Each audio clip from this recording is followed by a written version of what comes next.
President Trump making it very clear he will not stand for California's efforts to essentially become a sanctuary state.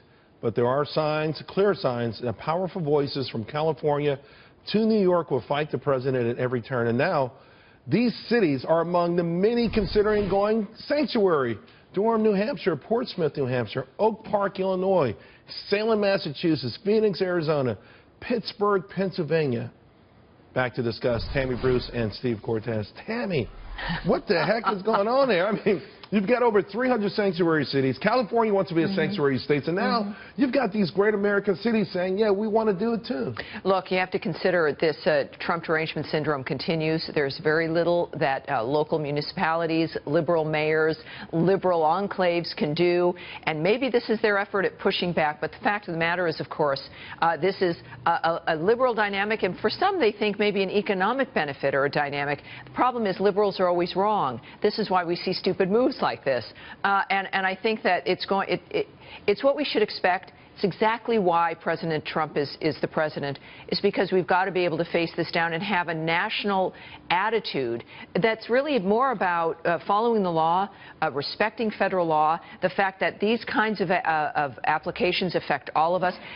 Phoenix, I believe, as an example, is the kidnapping capital of the country. There's a reason for that. It's because of the cartels that are coming up from Mexico and the kind of lawlessness that dynamic brings to our southwestern states. So this affects all of us. The drugs that are coming in, all of it.